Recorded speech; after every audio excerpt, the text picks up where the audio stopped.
to this imperial palace. I mean, this is broadcasting power, wealth, control of all of the dominions of the world, it feels like. Dripping with gold, isn't it? You know, the really weird thing is that Catherine the Great set these rules down for how people should behave when they came to court. She said that people who come here had to leave at the door all sense of rank, any hint of pomposity, and that the important thing was to be merry. Doesn't really communicate that in the architecture, does it? This place screams that this court is about culture, art, and displaying wealth, and the idea that everyone was just having a great time here. How do those two sit together? Successive Tsars revamped the palace according to the latest aesthetic. Tiring of Rococo Baroque, Catherine preferred a neoclassical style when she had this throne room built. Look at this parquet floor as well. There's 28 chandeliers in this space. It's almost like a wedding cake that's gone mad.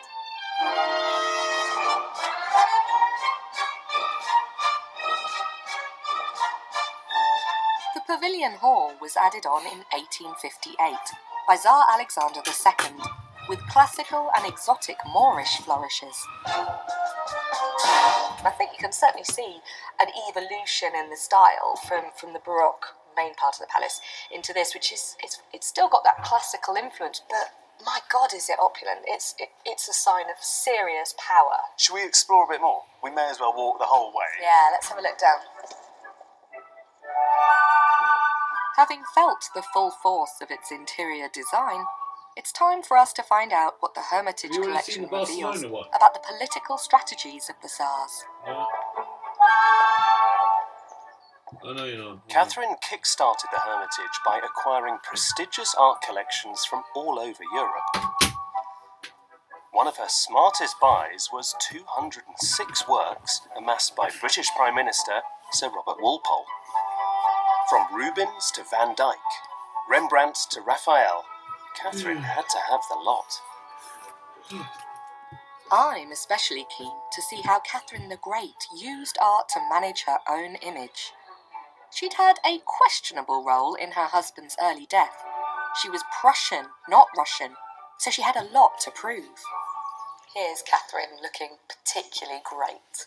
This was her favourite portrait. It commemorates that moment at which she took the throne of Russia, the coup in which she usurped her own husband, Peter III.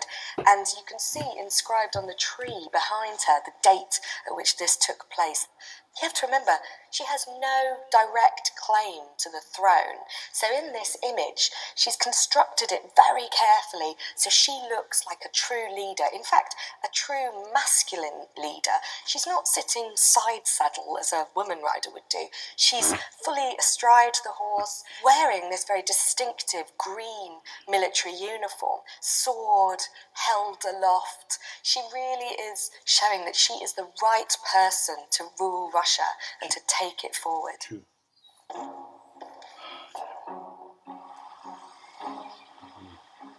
This is a very different feeling portrait of Catherine. She's much more relaxed and approachable. But what's interesting here is Catherine has again played with gender a little bit. She's dressed in male military attire with a traditional Russian fur hat.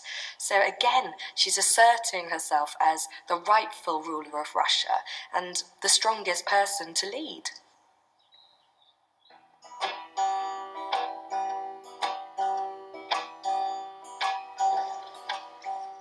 I've come down to the Antiquities Halls to see a classical statue acquired by Peter the Great. He forced his nobles, who were more used to orthodox icon paintings, to study the Taurida Venus's pagan curves. To find out why this statue meant so much to the Tsar, I'm meeting the director of the Hermitage, Dr. Mikhail Petrovsky. What is important is that Peter wanted it. Wanted it very much because it was part of, let's say, the cultural evolution which Peter organized. He wanted Russia to understand everything what Europeans understand. Europe had successes in certain fields, military, technologically, and to have the same success you have to take something from them. So this is how you do the reforms. It's interesting that this arrives in the 18th century, and not long afterwards, within decades, Catherine the Great has sown the seeds for this museum which you're now in charge of. Because its role today must be very, very different for you than it was for Catherine the Great. Well, in a way, yes, in a way, not. For Catherine, it was cultural face of Russia. It's what it is today. But as in time of Catherine the Great, we understand that reputation of a country is based certainly on economics, on army, but on the museums which the country has. Do you feel that you are, in your role as director of the Hermitage, primarily an art historian, custodian of a museum, or politician? Well, this museum is not museum of art, it's museum of culture. And I'm the person who is responsible for cultural development of my country. It's much more important than policy in general. Culture is much more important than any other thing.